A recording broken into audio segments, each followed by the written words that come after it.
ブッダの今更聞けない話。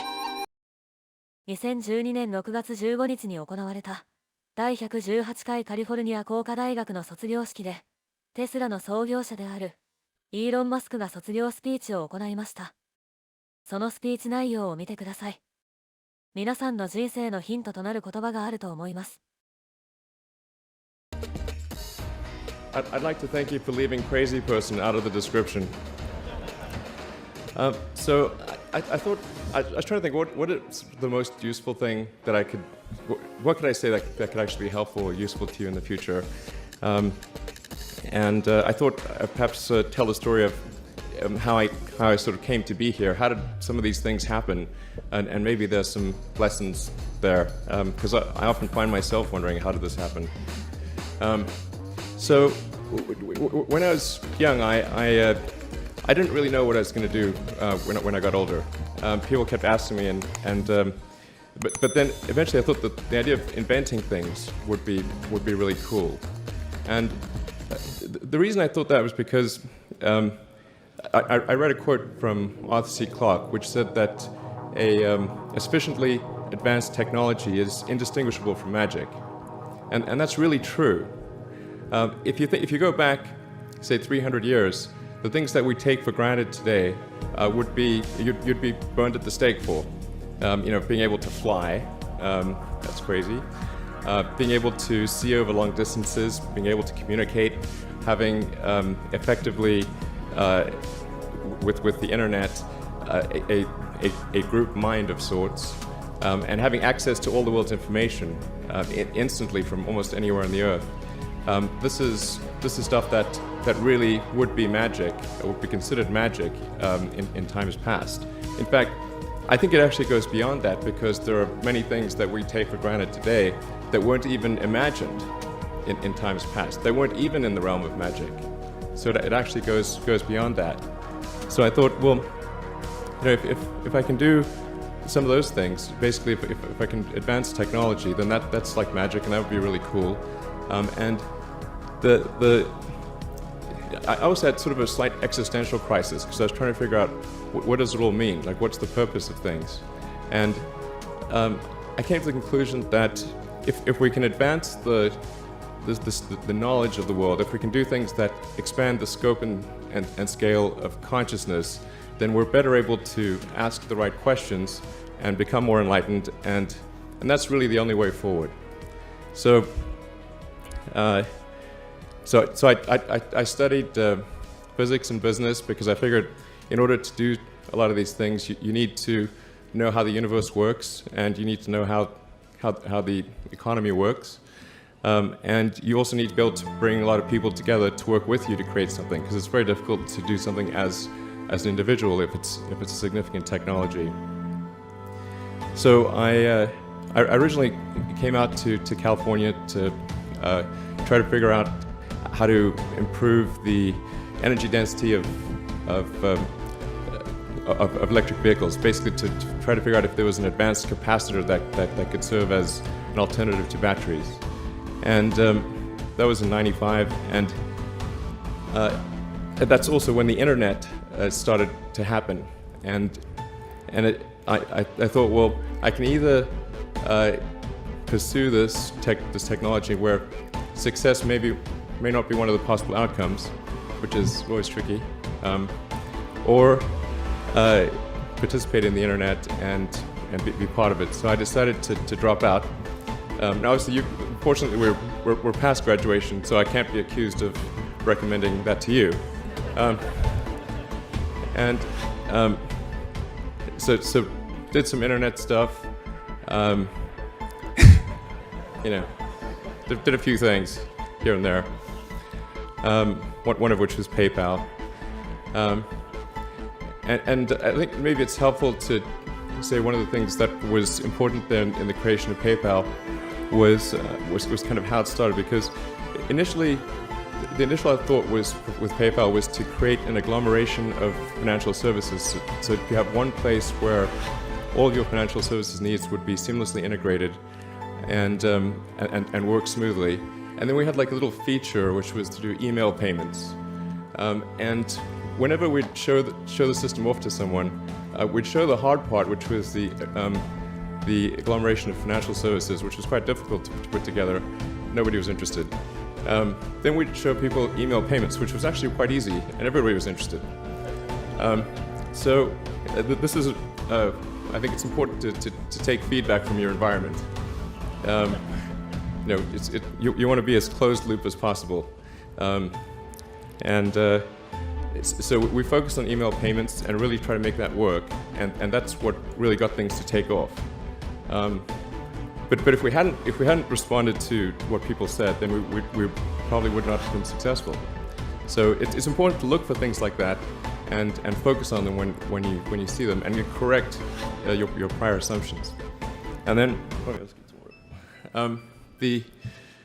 going from PayPal,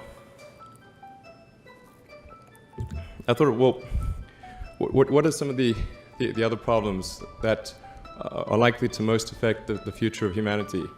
It really wasn't from the perspective of what's the rank-ordered best way to make money, which is okay, but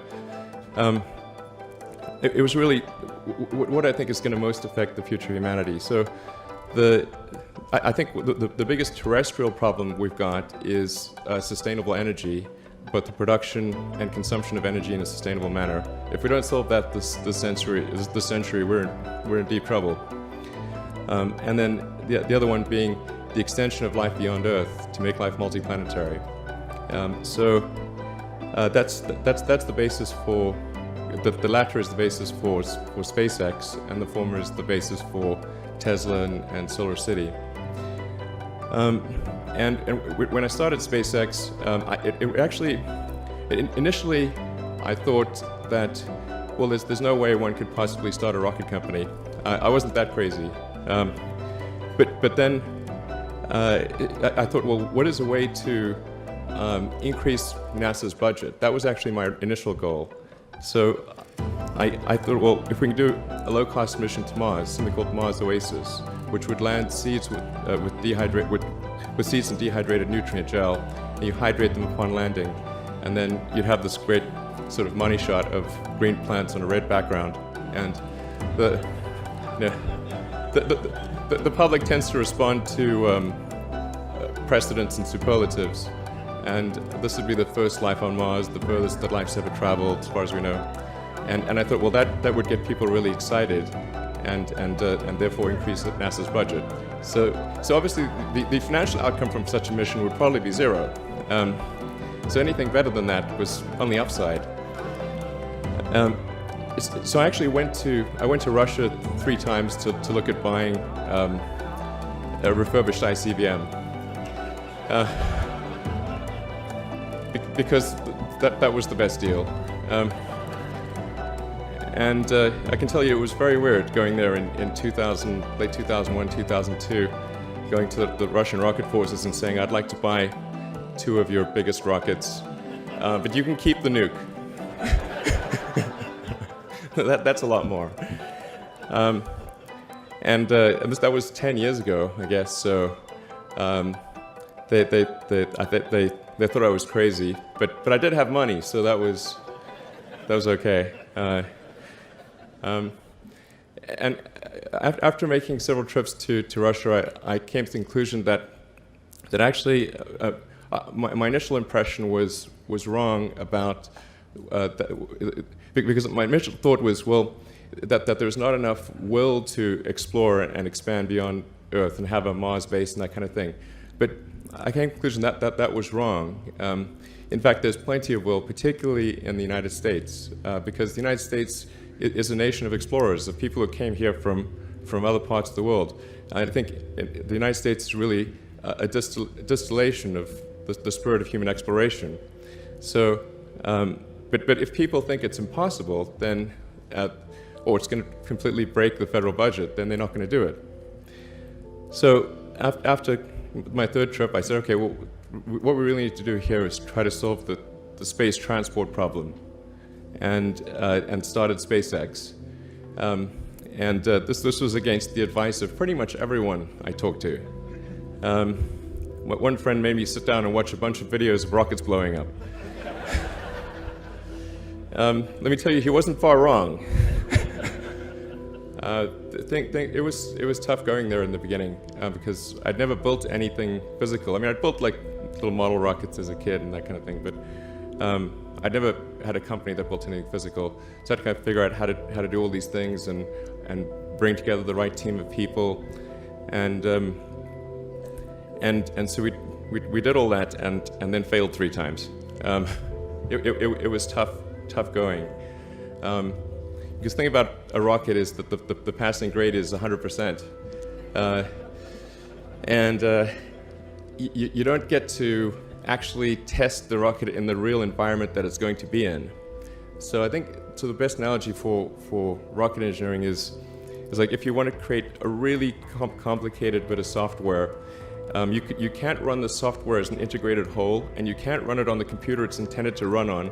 But the first time you put it all together and run it on that computer, it must run with no bugs. That's basically the essence of it. So we missed the mark there. The first launch, I was picking up bits of rocket near the launch site. It was a bit sad. But we learned with each successive flight, and were able to eventually with the 4th flight in 2008 reach orbit. And that was also with the last bit of money that we had. So thank goodness that happened. I think the saying is 4th time's the charm. So we got the Falcon 1 to orbit, and then began to scale that up to the Falcon 9, which is about an order of magnitude more thrust. It's around 1 million pounds of thrust, and we managed to get that to orbit, and then developed Dragon spacecraft, which recently was able to dock and return to Earth from the space station. That was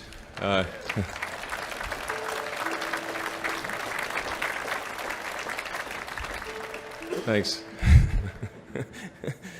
That was a white-knuckled event. Yeah, it's a huge relief. Still can't quite believe it actually happened. But there's a lot more that must happen beyond this in order for humanity to become a spacefaring civilization, ultimately a multi-planet species. And that's something I think it's vitally important, and I hope that some of you will participate in that, either at SpaceX or at other companies, because it's just really one of the most important things for the preservation and extension of consciousness. I mean, it's worth noting, as I'm sure people are aware, the Earth has been around for 4 billion years, and civilization, at least in terms of having writing, has been around for 10,000 years, and that's being generous. It's really somewhat of a tenuous existence that civilization and consciousness, as we know it, has been on Earth, and I think I'm actually fairly optimistic about the future of Earth. So I don't want to sort of people to have the wrong impression that I think we're all about to die. I think things will most likely be okay for a long time on Earth, but not for sure, but most likely.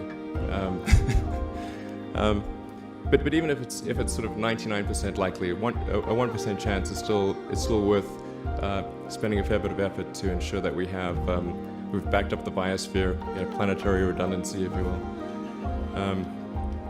And so I think it's really quite important. And in order to do that, there's a breakthrough that needs to occur, which is to create a rapidly and completely reusable transport system to Mars, which is one of those things that's right on the borderline of impossible. But that's sort of the thing that we're going to try to achieve there with SpaceX. And then on the Tesla front, the goal with Tesla was really to try to show that what electric cars can do, because people had the wrong impression. We had to change people's perception of an electric vehicle, because they used to think of it as something that was slow and ugly and had low range, kind of like a golf cart. So that's why we created the Tesla Roadster, to show that you can be fast, attractive, and long range. And it's amazing how, even though you can show that something works on paper, and the calculations are very clear, until you actually have the physical object and they can drive it, it doesn't really sink in for people. And so that I think is something worth noting. If you're going to create a company, the first thing you should try to do is create a working prototype. Everything looks great on PowerPoint. you can make anything work on PowerPoint. But if you have an actual demonstration article, even if it's in primitive form, that's much more effective for convincing people. So we made the Tesla Roadster, and now we're coming out soon with the Model S, which is a four-door sedan. Because after we made the Tesla Roadster, people said, "Oh, sure. We always knew you could make a car like that. It's an expensive car, and it's low volume and it's small and all that. But you couldn't make a real car." I'm like, "Okay, fine. We're gonna make that too." So that's coming out soon. So that's the I think the where things are, and hopefully that there are some lessons to be drawn there. But I think the overarching point I want to make is that you guys are the magicians of the 21st century. Don't let anything hold you back. Imagination is the limit, and go out there and create some magic. Thank you.